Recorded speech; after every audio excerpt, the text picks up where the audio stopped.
SummerSlam 2002 is, without a shadow of a doubt, the best SummerSlam of all time. In my opinion, and a lot of you guys' opinion as well. Every match was awesome and delivered in a huge way. In my opinion, it is the best SummerSlam. So let's get right down to the matches on the show.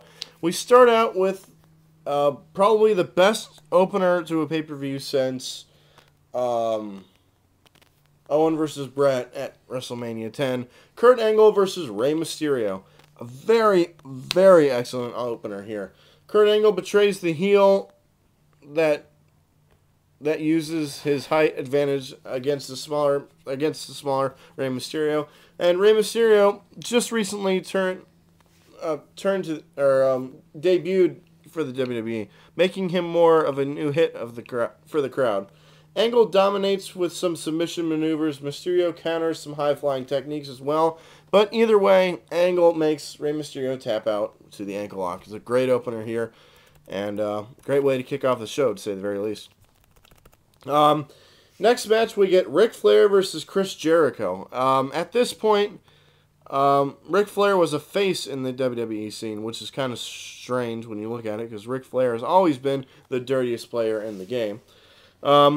This was shortly before he aligned himself with Triple H and Randy Orton and Batista. That would become Evolution. Jericho really shows us that Ric Flair can still compete in top form, even though he's a lot older. Some of the things Jericho did really proved to Flair that he can still have high-intensity matches.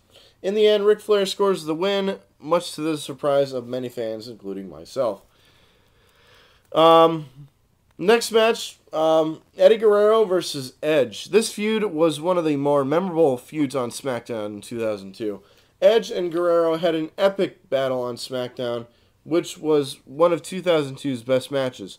They also had a great contest at SummerSlam the same year, just to make it look like a great feud, which it was. Both men proved that they are WWE Championship material in the ring. Edge picks up the win, but both put on a hell of a match, to say the very least. Next up, we get the tag team title match, the Un-Americans, Lance Storm and Christian, against Booker T, and Goldust, for the World Tag Team Championships. Christian, Lance Storm, and Test formed a short-lived stable known as the Un-Americans, and Christian and Lance Storm really branched from that group as a short-lived tag team that did hold the straps on several occasions. Booker T and Goldust really played the underdog challengers for most of the year in the tag team division. They came close in a particular challenge, but in the end, the Un-Americans retained the gold, and it was a pretty good match. Next up, we get the Intercontinental title match between Rob Van Dam and He Who Must Not Be Named. One of the better matches of the night. A high-intensity, high-impact match. These two both came from WCW and ECW. RVD competed in WCW as Robbie V, and on Rob Van Dam once he made it to ECW. As to He Who Must Not Be Named, who also just went by his real name. The fact of the matter is that these two men tore down the place for WWE's secondary title.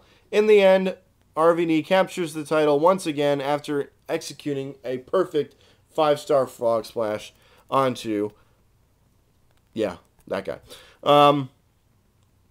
Which brings us to the Undertaker's match at SummerSlam 2002 against Test. It's complete Undertaker dominance. Test does take some time to beat down the Undertaker and put up a fight, but the Undertaker hits a good amount of power moves and then lands the finishing touch for the win against Test. Which brings us to Shawn Michaels versus Triple H in an unsanctioned street fight. For the first time since 1998, we see Shawn Michaels return to the ring against the man he formed D-Generation X with, Triple H. This was the match of the night for sure. Some pretty sound stuff. It went back and forth the whole time with no clear-cut favorite to decide. Triple H seemed to be in control, with most of the fans believe that he would defeat his friend, but Shawn battles back and finds a way to defeat Triple H in the end. Triple H takes it out on Shawn Michaels with a sledgehammer after the match is over with. Which brings us to the main event. The Rock versus Brock Lesnar for the undisputed WWE Championship. Lesnar really wasn't over at this point in his career. After winning the King of the Ring tournament, he still really wasn't that over with the fans. This match was pretty solid back and forth for the title. Two greatly sized athletes in an epic war for the richest prize in the game. In the end, Brock Lesnar nails The Rock with the F5 to capture his first of 3 WWE championships.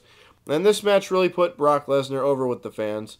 And this match made his career, considering he beat one of the best. Although The Rock was already leaving to film The Rundown and Walking Tall at this point. So, that is SummerSlam 2002. Without question, the best SummerSlam match, or SummerSlam of all time.